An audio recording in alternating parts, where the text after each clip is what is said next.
Hello everyone, नमस्ते। My name is Bhavyadeep Patidar. Welcome to कक्षा 13। Friends, ये सेशन है हमारा Madhya Pradesh public service commission का। जो हमारा सिलेबस है उसमें एमपीजीके के पोर्शन का रिलेट करने वाला है ये आपका सेक्शन। और यहाँ पर हम पढ़ने वाले हैं करंट अफेयर के साथ में कुछ स्टैटिक जीके। ठीक है, एमसीक्यू सेशन होने वाला है पूरा ये। इस सेशन में आपको मैंने कुछ करंट अफेयर के क्वेश्चन हैं और साथ में स्टैटिक जीके के भी लास्ट में कुछ क्वेश्चंस लिए हैं जो बहुत ज्यादा इंपॉर्टेंट है। ठीक है, तो ज्यादा टाइम वेस्ट ना करते हुए स्टार्ट करते हैं हमारा सेशन। ऐसे ही सेशंस जो हैं आपको टोटल हम 30 सेशंस प्रोवाइड करेंगे। ठीक है, इन 30 सेशंस में आपको पूरा जो आपका करंट अफेयर का निचोड़ है ना, प्रीवियस 1 ईयर का जो आपका करंट अफेयर है उसका मैं यहाँ पर कंक्लूजन तो स्पेशली बता ही दूंगा। और ये जो करंट अफेयर होगा ये अंतरराष्ट्रीय, राष्ट्रीय और मध्य प्रदेश की घटनाओं पर आधारित होगा। क्योंकि आप अगर अपना सिलेबस देखेंगे तो वहां पर करंट अफेयर जो है वो इंटरनेशनल लेवल, नेशनल लेवल या स्टेट लेवल का पूछा जा सकता है। राइट, तो चलिए स्टार्ट करते हैं, देखते हैं वन बाय वन हमारे पास कौन कौन से क्वेश्चन हैं यहाँ पर। पहला क्वेश्चन है, गोरखपुर गीता प्रेस को 100 साल पूरे होने पर किस पुरस्कार से सम्मानित किया गया है। ठीक है, आप लोगों ने गोरखपुर गीता प्रेस सुना ही होगा, है ना। गीता प्रेस गोरखपुर जिसको बोला जाता है, इसके 100 साल पूरे हो चुके हैं और इसको एक अवार्ड दिया गया है। उस अवार्ड की यहाँ पर बात की गई है। तो पहली चीज, अगर आपसे यहाँ पर यह क्वेश्चन पूछ लिया जाता है कि बताइए गीता गोरखपुर प्रेस जो है ये कब स्टैब्लिश हुई, तो पहली बात तो हम यहां से बता सकते हैं कि अगर ये 2023 में इसके 100 साल पूरे हुए हैं, इसका मतलब इसका एस्टेब्लिशमेंट जो है वो 1923 का होगा। 1923 का इसका एस्टेब्लिशमेंट होगा। बिल्कुल सिंपल बात है, कोई बड़ी बात नहीं है यहाँ पर। दूसरी बात, हम यहां से बात करते हैं कि कौन सा अवार्ड दिया गया है। तो ध्यान रखिएगा, यहां पर आपके पास ऑप्शन है गांधी शांति पुरस्कार, गोल्डन पीकॉक अवार्ड, उद्योग रत्न पुरस्कार और ग्लोबल सुपरस्टार पुरस्कार। ठीक है, तो आप यहां पर देखेंगे कि आपको जो अवार्ड मिला है या गीता गोरखपुर प्रेस को जो अवार्ड यहां पर दिया गया है वो अवार्ड दिया गया है गांधी शांति पुरस्कार। कौन सा दिया गया है? गांधी शांति पुरस्कार। ठीक है, तो गांधी शांति पुरस्कार की बात कर रहे हैं हम यहां पर। दो तीन बातें इसकी और पढ़ लेते हैं कि गांधी शांति पुरस्कार क्या है, कब दिया जाता है या किस सेक्शन में दिया जाता है, ये भी थोड़ा देख लेते हैं, है ना। और ये वर्ल्ड के किसी भी इंस्टीट्यूशन को दिया जा सकता है, किसी पर्सन को दिया जा सकता है। ठीक है, ये गांधी शांति पुरस्कार के बारे में बात होती है। इसका जो करेक्ट आंसर है वो है गांधी शांति पुरस्कार। गांधी शांति पुरस्कार जो है ये 1 करोड़ की राशि दी जाती है इसमें। ठीक है, गांधी शांति पुरस्कार में राशि कितनी दी जाती है, तो पॉइंट याद रखेंगे, 1 करोड़ की राशि दी जाती है। ठीक है, पहली चीज 1 करोड़ दिया जाता है। दूसरी बात यहां से ध्यान रखें कि ये कब शुरू हुआ था, तो ये 1995 में स्टार्ट किया है हमने। गांधी शांति पुरस्कार की जो शुरुआत है 1995 से हुई है। तो मैं यहां पर शॉर्ट में लिख देता हूं कि ये कब से शुरू हुआ है, 1995 से शुरू हुआ है। फिर उसके बाद आपको और पूछा जाता है, मान लीजिए इसमें कि गांधी शांति पुरस्कार जो है ये जो गीता गोरखपुर प्रेस को दिया गया है, ये गांधी शांति पुरस्कार जो है ये है आपका 2021 वाला। कौन सा वाला? 2021 का। अभी 2023 का गांधी शांति पुरस्कार अवार्ड नहीं दिया गया है, ये दिया गया है इसको 2021 का। कब दिया गया है? 2023 में। तभी तो बोला 100 साल पूरे हो गए फिर दिया है। ठीक है, तो ये हो गया 2021 में दिया गया है, 21 का पुरस्कार दिया है 2023 में 100 साल पूरे होने पर। अब यहां पर आपको दो फैक्ट एक्स्ट्रा याद रखना है कि गांधी शांति पुरस्कार में कितना पैसा दिया जाता है, तो 1 करोड़ प्राइस है इसकी। और दूसरा, कब से शुरू हुआ है, तो 1995 से इसकी शुरुआत हुई है। वहीं पर हम दो पॉइंट और याद रख लेते हैं कि गांधी शांति पुरस्कार 2020 की बात करें अगर हम, है ना, 2021 वाला तो गीता गोरखपुर प्रेस को चले गया है। 2020 की बात करें तो 2020 में ये दिया गया था एक व्यक्ति को जिनका नाम है, हम यहां पर याद रखेंगे, बांग्लादेश के हैं ये, है ना, ये बांग्लादेश के हैं। बांग्लादेश के मुजिब उर रहमान को किसको दिया गया था?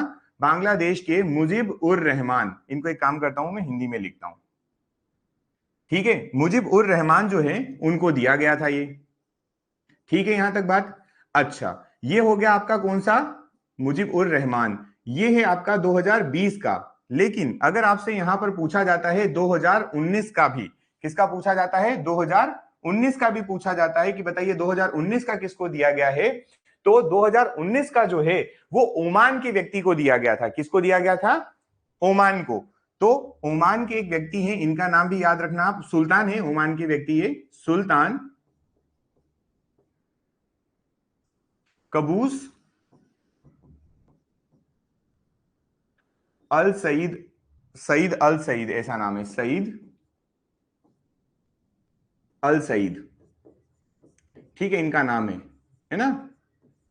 इनको दिया गया था 2019 का अवार्ड। क्लियर है ये बात? तो आपको 2019, 20 और 21 तीनों के याद रखना है। और गीता गोरखपुर प्रेस वाला बिल्कुल रिसेंट है, इसलिए आने के चांसेस ज्यादा हैं। ठीक है, चलिए अगले बात करते हैं। हाल ही में सलीम दुर्रानी का निधन हुआ है, वे कौन थे? क्वेश्चन है आपके पास, Salim Durrani has passed away recently, who was he? ये व्यक्ति है, फोटो लिया है मैंने, ये सलीम दुर्रानी है, ये उनके ओल्ड डेज की फोटो है, यंग डेज की, और ये अभी की रिसेंट फोटोज हैं, है ना। अभी इनकी डेथ हो गई। ये क्रिकेटर थे, सलीम दुर्रानी जो हैं ये क्रिकेटर थे। ये आपको पॉइंट सीधा याद रखना पड़ेगा, सलीम दुर्रानी क्रिकेटर थे। क्लियर है ये बात? ठीक, सीधा पॉइंट याद रखें। अगले क्वेश्चन पे मूव करते हैं।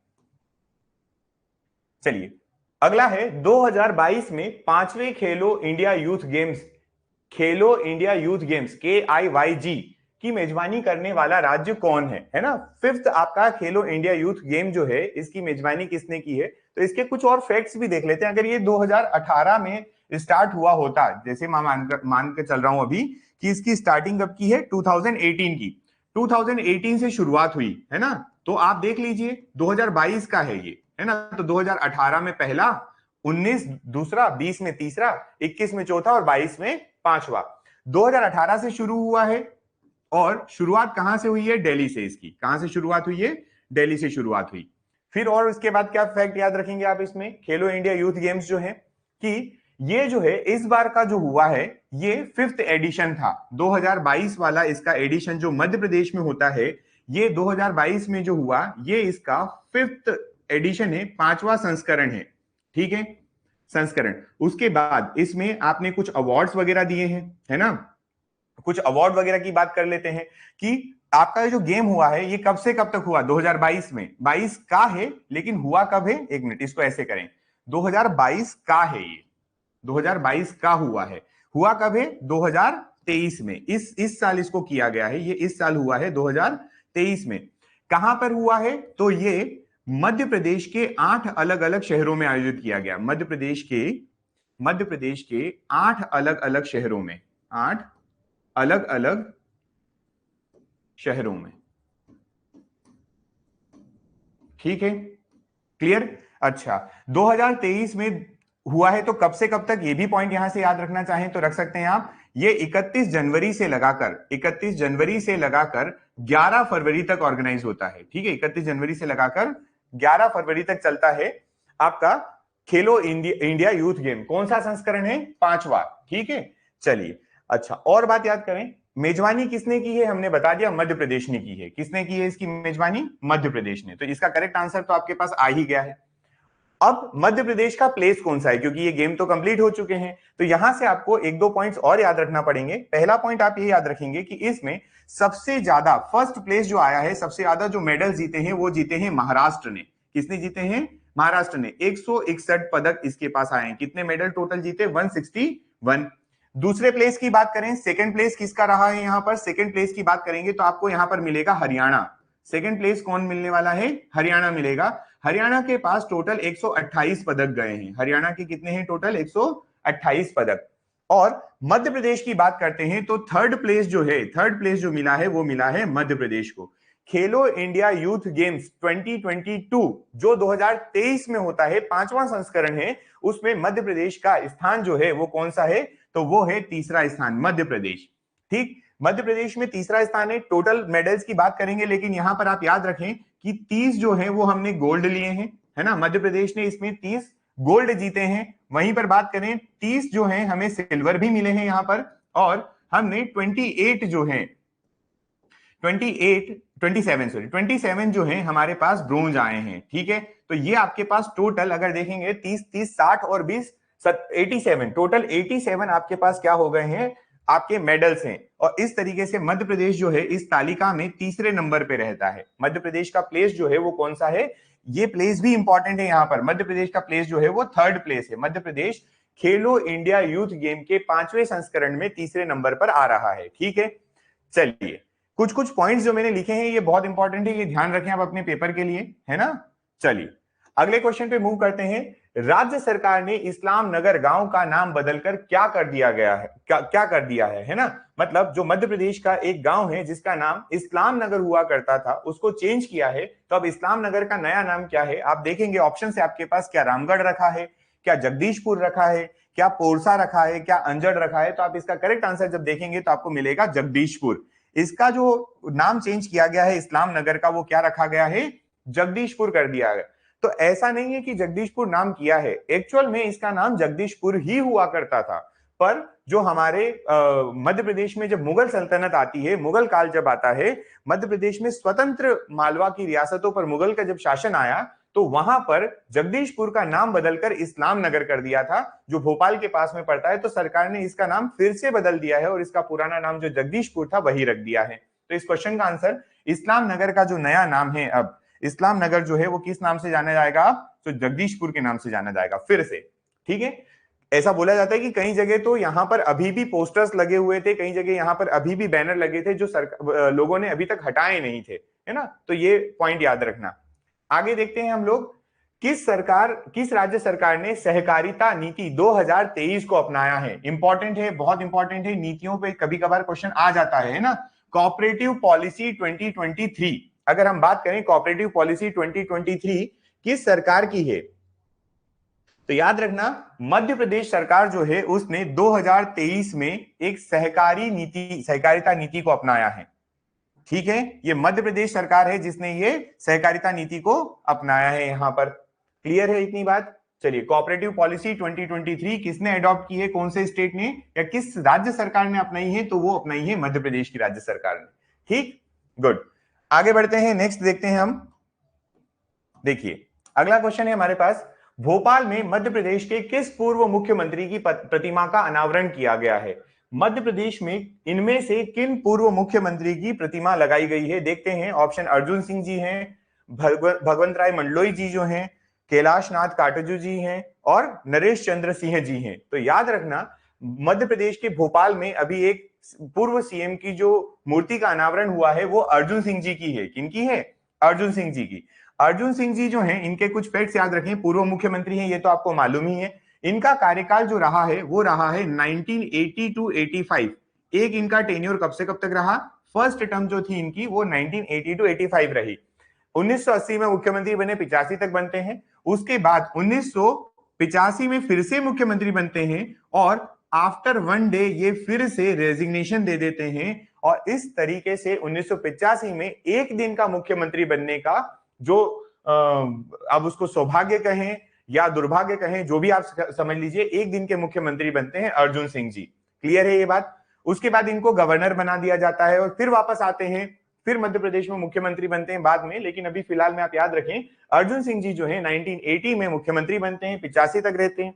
अगर आपने 1980 से 85 तक अर्जुन सिंह जी को मुख्यमंत्री बोला है, तो यहां से एक पॉइंट और इंपॉर्टेंट होता है कि इसी टाइम पीरियड में मध्य प्रदेश में क्या हुआ था, भोपाल गैस ट्रेजेडी हुई थी, है ना।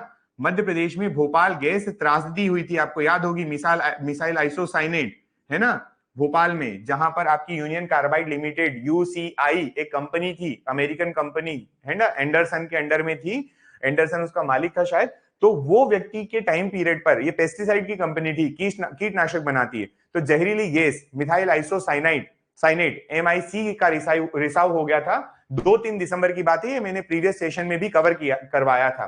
तो ये जो भोपाल गैस त्रासदी जो हुई है वो अर्जुन सिंह जी के टाइम की थी। अर्जुन सिंह जी जो हैं कि समय की, समझ गए ना आप ये बात की, ये इनके समय पे हुई थी। अगर ऐसा क्वेश्चन आ जाता तो ये बताना पड़ेगा आपको।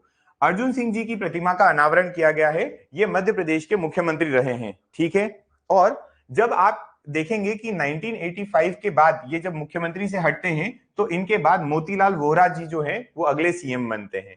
वो तो इंपॉर्टेंट नहीं है, पर अभी जो हमारे लिए क्वेश्चन जो दिया गया है उसके अकॉर्डिंग अगर आप आंसर देखेंगे तो क्वेश्चन के अकॉर्डिंग आंसर बोल रहा है कि इसका करेक्ट आंसर जो है वो अर्जुन सिंह जी है। ठीक है ये बात। चलिए आगे बढ़ते हैं, नेक्स्ट क्वेश्चन पे मूव करते हैं। मध्य प्रदेश सरकार ने किसानों के लिए सहायता राशि 4,000 रुपए से बढ़ाकर प्रति वर्ष कितनी कर दी है ना। क्वेश्चन आपसे पूछा है कि मध्य प्रदेश गवर्नमेंट ने किसानों के लिए जो पहले 4,000 रुपए दिए होते थे, Madhya Pradesh public service commission assistant engineer के पेपर में ये क्वेश्चन पूछा है। उन्होंने पूछा इस तरीके से था कि ये जो राशि दी जाती है ये राशि कितनी इंस्टॉलमेंट में दी जाती है। तो यहां से याद रखना था आपको कि ये 2-2 हजार रुपए की इंस्टॉलमेंट में देते थे, है ना। 4,000 रुपए की जो राशि है ये 2-2 हजार रुपए की इंस्टॉलमेंट में दी जाती थी, लेकिन अब इसको बढ़ा दिया गया है। तो बढ़ाकर कितना किया है, तो याद रखना अब 6,000 रुपए कर दिया है ना। बढ़ाकर इसको कितना कर दिया है, 6,000 रुपए।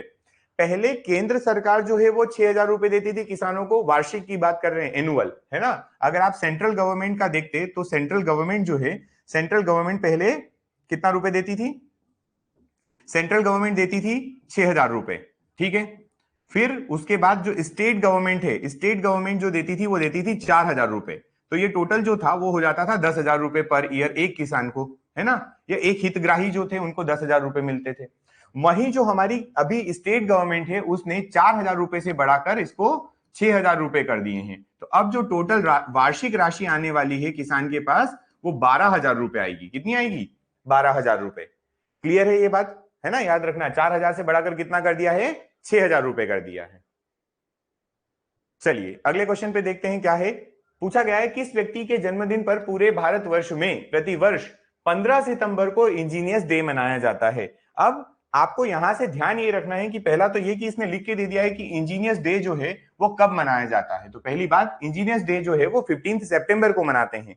होल्ड करिएगा, एक सेकंड में आया जस्ट, है ना।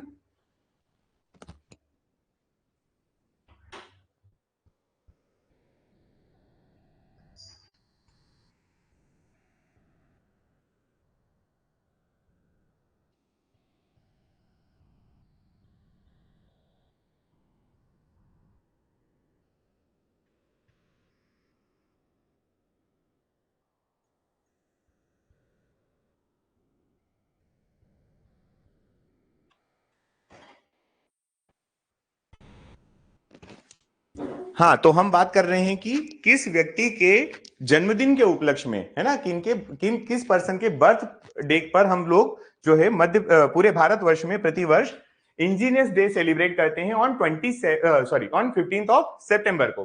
तो ये व्यक्ति का नाम याद रखिएगा, मोक्ष गुंडम विश्वेश्वरैया जी। व्यक्ति का नाम क्या है, मोक्ष गुंडम विश्वेश्वरैया जी। ये व्यक्ति हैं भारत के बहुत ही बड़े इंजीनियर रहे हैं ये, ठीक है, बहुत प्रसिद्ध रहे हैं इंजीनियर। इनके बर्थडे पर, इनका बर्थडे जो आता है वो 15 सितंबर को आता है।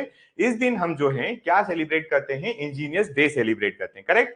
चलिए अगला क्वेश्चन देखिए, लिखा है प्रतिवर्ष पूरे भारत में राष्ट्रीय हिंदी दिवस किस तारीख को मनाया जाता है। On which date national Hindi day celebrated every year across India. Bharat में राष्ट्रीय हिंदी दिवस की बात की गई है। ऑप्शंस देखिए, 11 सितंबर को मनाते हैं, 12 सितंबर को मनाते हैं, 14 सितंबर को मनाते हैं या 16 सितंबर। तो यहां से याद रखना जो राष्ट्रीय हिंदी दिवस है, कौन सा राष्ट्रीय हिंदी दिवस, मैं अभी आपको दो चीजें बताने वाला हूं, ठीक है। एक है आपका राष्ट्रीय हिंदी दिवस, ये मनाया जाता है 14 ऑफ सितंबर को। कब मनाते हैं हम लोग, 14 ऑफ सितंबर को मनाते हैं, ठीक। ये हो गया एक आपका। ये मध्य प्रदेश भारत और भारत के लिए है केवल, है ना। ये आपका जो है ये नेशनल है, कैसा है ये, नेशनल। पर अगर आपसे यहां पर एक क्वेश्चन पूछ लिया जाता है और वो जो क्वेश्चन है वो होता है, मान लीजिए आपका वर्ल्ड के बेसिस पे, किस बेसिस पे, वर्ल्ड के बेसिस पे। तो वर्ल्ड हिंदी डे की अगर हम बात करें, विश्व हिंदी दिवस की बात करते हैं अगर, तो विश्व हिंदी दिवस जो है वो मनाया जाता है 10 जनवरी को। कब मनाया जाता है, 10 जनवरी, ठीक है। विश्व हिंदी दिवस जो है वो 10th ऑफ जनवरी को सेलिब्रेट करते हैं। क्लियर।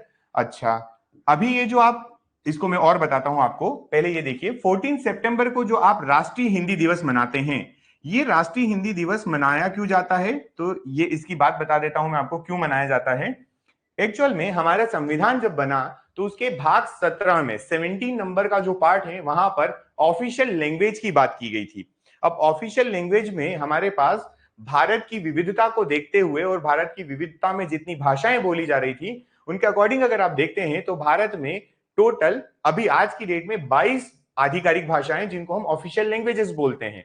लेकिन जब हम संविधान बना रहे थे तो हमने ये देखा कि जो भारत का सबसे बड़ा पोर्शन है नॉर्थ इंडिया या जिसको उत्तरी भारत बोलते हैं, यहां पर अधिकतर जो लोग हैं वो हिंदी भाषी हैं।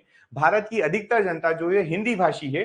तो हम लोगों ने 1949 में, कब, 1949 में हिंदी को अपने संविधान में आधिकारिक भाषा के रूप में जगह दी थी। और ऐसा लिखा हुआ है आर्टिकल 343 में लिखा हुआ है कि भारत की आधिकारिक भाषा जो होगी या जो आपके कामकाज की भाषा होगी उसमें इंग्लिश के साथ में हिंदी को भी यूज किया जाएगा और हिंदी देवनागरी में लिखी होगी, ऐसी बातें लिखी हैं वहां पर। तो 14 सितंबर 1949 को हमने हिंदी को अपने कॉन्स्टिट्यूशन में ऐड किया है। इस वजह से हम लोग इस दिन को राष्ट्रीय हिंदी दिवस के रूप में मनाते हैं। किस रूप में मनाते हैं? राष्ट्रीय हिंदी दिवस। ठीक, ये राष्ट्रीय है, वर्ड यहां पर अलग है, ये नेशनल की बात कर रहे हैं। और यहां पर नीचे जो आपको फैक्ट लिख के दिया गया है ये है अबाउट वर्ल्ड हिंदी डे। ठीक है, तो अब यहां से एक पॉइंट आप और याद रखें, वर्ल्ड हिंदी डे कब सेलिब्रेट किया गया? 10 जनवरी 2023। हर साल ये भी मनाते हैं, तो 10 जनवरी 2023 को ये भी मनाया गया है।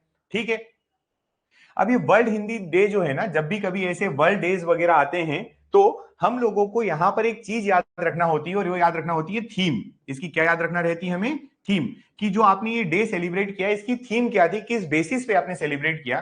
तो जब आप इसकी थीम देखेंगे तो यहां पर इसकी थीम जो रखी गई थी वो थी ट्रेडिशनल नॉलेज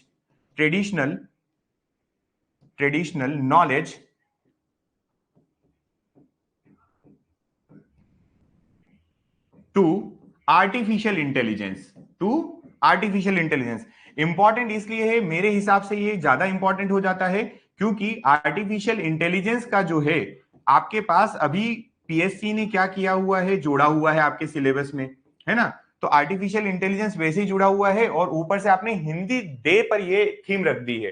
कहीं ना कहीं ये थोड़ा सा ट्रिकी क्वेश्चन हो सकता है, इसलिए अगर अच्छा पेपर बनता है तो आपको वर्ल्ड हिंदी डे की थीम पूछी जा सकती है। ठीक है, चलिए बड़े आगे देखें। अगला क्वेश्चन है, निशुल्क एवं अनिवार्य बाल शिक्षा का अधिनियम 2009 में जो आया मध्य प्रदेश में किस तिथि से लागू हुआ? 2009 में एक आपका फ्री और कंपलसरी एजुकेशन का एक एक्ट आया था। एक बच्चे का अधिकार होता है कि उसको फ्री और मुफ्त शिक्षा भी दी जाए और जरूरी शिक्षा, कि वो बच्चा कम से कम एजुकेट हो सके, कम से कम वो लिटरेट हो सके। इस वजह से बच्चों के लिए या बाल शिक्षा अधिनियम जिसको हम कहेंगे, अनिवार्य एवं निशुल्क बाल शिक्षा अधिनियम जो है 2009 का ये आया। और ये कब इंप्लीमेंट हुआ? ये मध्य प्रदेश के लिए क्वेश्चन पूछा गया है, तो इसके बारे में आप याद रखना कि ये मध्य प्रदेश में जो है वो कब इंप्लीमेंट किया गया था। तो ये किया गया था 1 अप्रैल 2010 को। 2010 में 1 अप्रैल 2010 को ये अनिवार्य शिक्षा का अधिनियम लागू कर दिया था मध्य प्रदेश के द्वारा। ठीक है, ये पॉइंट सीधा आपको याद रखना पड़ेगा और इंपॉर्टेंट है ना। जो पीएससी देने जा रहे होंगे उन लोगों के लिए इसलिए इंपॉर्टेंट है क्योंकि आपके इसमें आयोग आते हैं और वहां पे बाल संरक्षण आयोग और डिफरेंट आयोग पूछे जाते हैं, कमीशन के बारे में पूछा जाता है। तो ये डेट भी आप याद रखें, है ना, शिक्षा का अधिनियम। ठीक, चलिए फिर बात करते हैं मध्य प्रदेश के किस शहर में दंत चिकित्सा महाविद्यालय है। क्वेश्चन पूछा गया है किस शहर में डेंटल कॉलेज है मध्य प्रदेश के। तो डेंटल कॉलेज की बात करें तो गवर्नमेंट डेंटल कॉलेज की बात की जा रही है ना। यहाँ पर कौन सा कॉलेज है? Government dental college. अगर आप ये देखेंगे गवर्नमेंट डेंटल कॉलेज की बात करें तो ये आपको मिलने वाला है इंदौर में। दंत चिकित्सा महाविद्यालय की बात करेंगे तो ये आपको कहां मिलेगा? इंदौर में मिलेगा। ठीक है, इसका करेक्ट आंसर जो है सीधा आपके पास आंसर है इसका इंदौर। ठीक, दंत चिकित्सा महाविद्यालय डेंटल कॉलेज इंदौर में। नेक्स्ट बात करते हैं, देश का पहला आपदा प्रबंधन संस्थान, है ना। एक्चुअल में देश का नहीं, इसको प्रदेश का रखो आप अभी, है ना। बोलते तो देश का ही है पर हम इसको प्रदेश का बना के याद रखते हैं, अगर आएगा तो कर देंगे। ठीक है, the first disaster management institute is in which state? ठीक है, फर्स्ट डिजास्टर मैनेजमेंट इंस्टीट्यूट। अच्छा ऐसा है, तो इस क्वेश्चन को मैं थोड़ा सा चेंज कर देता हूं। प्रदेश देश का पहला, वैसे हमको इसका आंसर मध्य प्रदेश बताना है और मध्य प्रदेश के ये भोपाल में है। कहां पर है? भोपाल में। ठीक है, मैं इसको करेक्ट करके आपके लिए इसका जो आंसर है वो करेक्ट कर देता हूं, सुनिएगा। ठीक है, इन विच सिटी कर देता हूं तो ये क्वेश्चन करेक्ट हो जाएगा।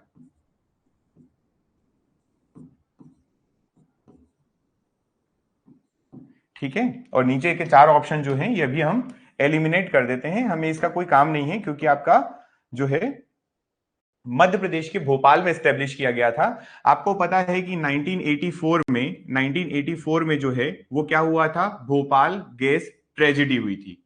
ठीक, तो भोपाल गैस ट्रेजेडी जो है, इस ट्रेजेडी के बाद एक इंस्टीट्यूट स्टैब्लिश किया गया था और वो था डिजास्टर मैनेजमेंट इंस्टीट्यूट। ठीक है, चलिए नेक्स्ट है, मध्य प्रदेश के किस विश्वविद्यालय को यूनेस्को द्वारा मेगा यूनिवर्सिटी का दर्जा दिया गया है ना? कौन सी ऐसी यूनिवर्सिटी है जिसको मेगा यूनिवर्सिटी का दर्जा मिला है? ऑप्शंस देखते हैं। डीएवीवी लिखा है, देवी अहिल्या विश्वविद्यालय, माखनलाल चतुर्वेदी यूनिवर्सिटी लिखी है, विक्रम यूनिवर्सिटी लिखी है, और राजा भोज मुक्त विश्वविद्यालय या ओपन यूनिवर्सिटी, इसको हम कहते हैं मुक्त विश्वविद्यालय। ठीक है, तो ये जो मुक्त विश्वविद्यालय है, ये राजा भोज वाला मुक्त विश्वविद्यालय मध्य प्रदेश का पहला ऐसा यूनिवर्सिटी है जिसको मेगा यूनिवर्सिटी का दर्जा दिया गया है। आप सीधा याद रखेंगे पॉइंट यहां से, मेगा यूनिवर्सिटी का दर्जा मिलने वाला पहला जो यूनिवर्सिटी है वो मध्य प्रदेश की कौन सी है? तो राजा भोज मुक्त विश्वविद्यालय है। ठीक, अगला है, Rani Laxmibai college of physical education कहां स्थित है ना? स्टैटिक का क्वेश्चन है ये। रानी लक्ष्मीबाई फिजिकल कॉलेज अगर पूछा जाए तो आंसर करेंगे आप ग्वालियर, है ना? क्या आंसर करेंगे इसका? ये ग्वालियर में है, और ग्वालियर में भी याद रखना 1957 में स्टैब्लिश हुआ है।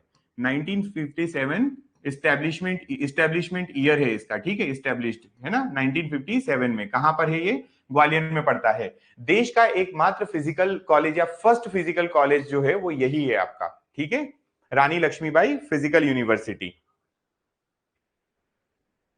अगला देखते हैं, किस विश्वविद्यालय से सर्वाधिक महाविद्यालय आवंटित है? मतलब अफिलिएशन, सबसे ज्यादा अफिलिएटेड कॉलेज कौन सी यूनिवर्सिटी से है? डॉक्टर हरि सिंह गौर यूनिवर्सिटी से है, विक्रम यूनिवर्सिटी से है, आरडीवीवी है, डीएवीवी से है। इनकी कुछ बातें कर लेते हैं। जैसे अगर हम हरि सिंह गौर यूनिवर्सिटी की बात करें तो ये सागर जिले में मिलेगी आपको। कहां पर है ये? सागर जिले की यूनिवर्सिटी है। ठीक है, विक्रम यूनिवर्सिटी की बात करें तो ये आपको मिलने वाली है उज्जैन में। विक्रम यूनिवर्सिटी कहां है? उज्जैन में है। फिर हम बात करें हमारी आरडीवीवी की, तो आरडीवीवी कहां है? ये है जबलपुर में। आरडीवीवी कहां है? जबलपुर में है।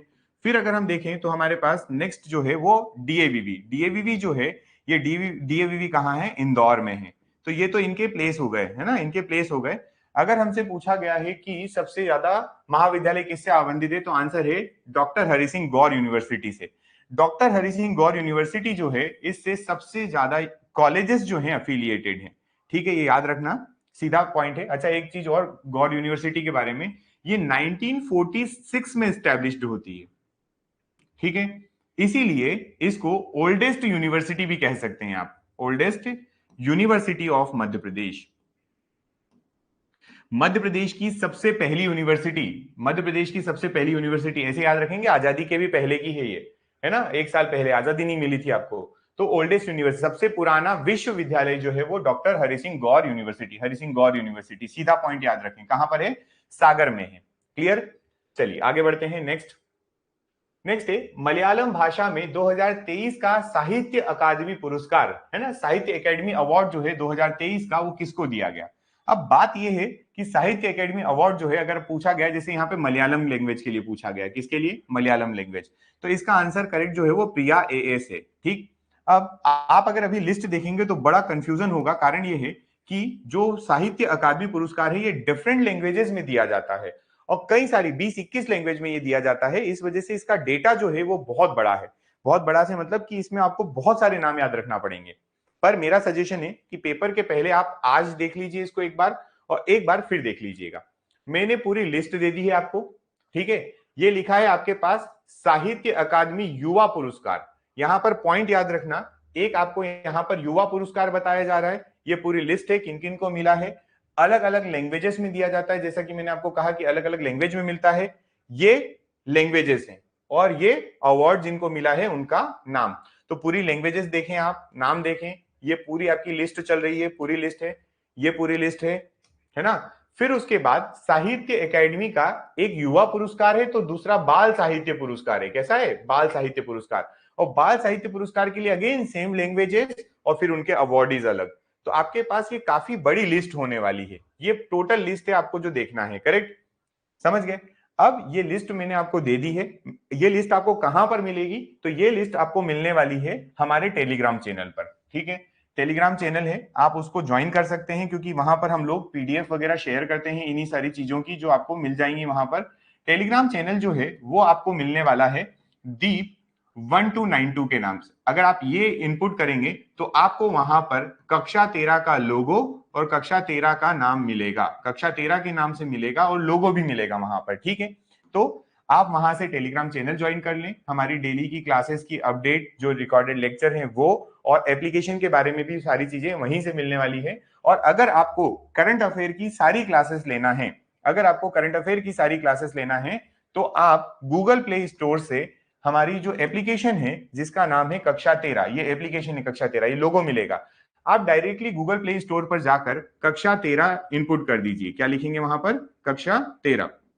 आप कक्षा 13 लिखेंगे, आपको वहां पर जो पॉपअप होगा, ये लोगो पॉपअप होगा, आप इस एप्लीकेशन को इंस्टॉल कर सकते हैं। और एमपीजीके और आईसीटी का जो कंप्लीट सेक्शन है, एमपीजीके प्लस आईसीटी जो कंप्लीट सेक्शन मैंने वहां पर पढ़ाया हुआ है, उसमें आपको क्या मिल जाएंगी? इसकी सारी PDF free of cost available होंगी, इसके वीडियो भी फ्री ऑफ कॉस्ट आपको वहां पर मिल जाएंगे।